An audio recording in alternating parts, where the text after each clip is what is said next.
Hey guys, I know I look crazy right now. I'm going to the grocery store and you're like, why the hell do you have earphones on? It's literally because I don't like people approaching me in the grocery store to ask questions. I know that sounds so terrible.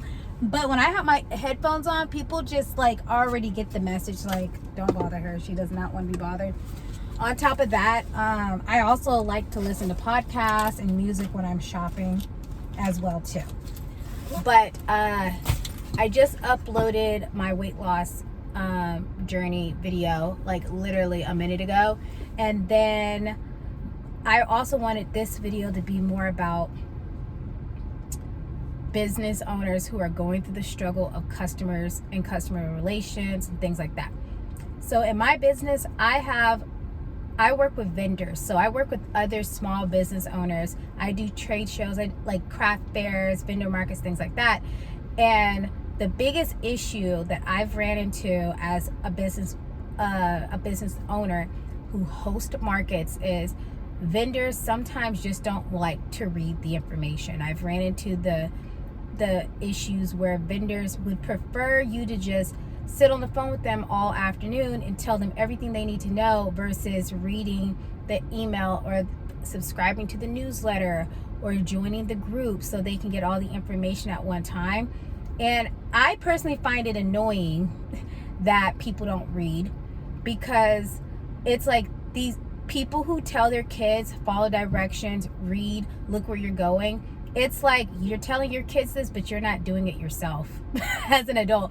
You don't even follow your own suggestions. You tell your kids to follow rules, follow directions, and yet as a grown person with children that you're raising, you yourself do not follow directions. So I know a lot of business owners, they don't talk about this type of stuff because they think they're going to get banned. They think people are going to drag them on the social media, and they may well get dragged. But the truth of the matter is, in business, you encounter customers that just are lazy or they just don't read at the end of the day. But I can't sit here and just be like, oh, well, you must, and act like I'm perfect, because I'm a customer to other people, and sometimes I don't read and follow directions. But because I am conscious of this more now than I used to be, I don't sit up there and waste other people's time. Like, I don't go up to the associates in stores and ask questions that I can clearly answer myself by doing a quick Google search, or by spending a little bit more time reading the label, or spending a little bit more time looking on the shelf, But there are people, if the moment they look at a piece of paper and they don't see it, the moment they look up, they want to ask all these questions, and all they had to do is read 2 sentences further down, or all they had to do was turn the page, or all they had to do was walk down the aisle just a little bit more. You know what I'm saying? Or take out your phone or get off social media for a second and Google your question before you go and waste other people's time. And I realize as a business owner that that's just what they do. That's just what people, like customers, tend to do. I'm not saying all customers are like that, but it does get frustrating. And I know there's other business owners that feel the same way out there somewhere in the world, where they get frustrated with customers who they want you to hold their hand throughout the entire process. And in some situations, yes, you may have to do that, depending on what service you're doing. But when we're talking about purchasing something online, or we're talking about pulling up the city's website to find a health permit and all of this, that type of stuff is something that I feel like people should do. If you are a food vendor and you sell food and that's your business, like you have a restaurant and you can't get on the city's website or the county website where you live and find the permits and the permits or the licenses you need, how the hell are you selling food? How are you selling food anywhere? How are you doing business if you can't get the license and permits? Like, it's on the same website. I'm venting a bit too, by the way. Then you have people who are like, say you're a coach, a business coach, and you got people out here where you tell them, hey, these are the practices you need to start implementing in your life. And instead of just implement, instead of you tell them what to implement, you give them the tools, the strategy, but they want you to call them every morning to wake them up. They want you to text them to make sure they're on track and stuff. And it's like, no, you're an adult. You're not my child. You're an adult, and you paid for me to hold you accountable for, within this program, not hold your hand. And because that's a different level of that's a different level of accountability partner, to be honest. Like, I'm just saying, I just don't think that, I just feel like if you're going to be one of those customers, you could learn to be a good customer. You can learn to be a good consumer. A good consumer is somebody, if you see a product that you're interested in, do some research on it. Do some research on it. If you have questions, Google your questions first. When you reach out to like the representative, the owner, the manager, or whatever, they should be getting questions that aren't easily found on the internet.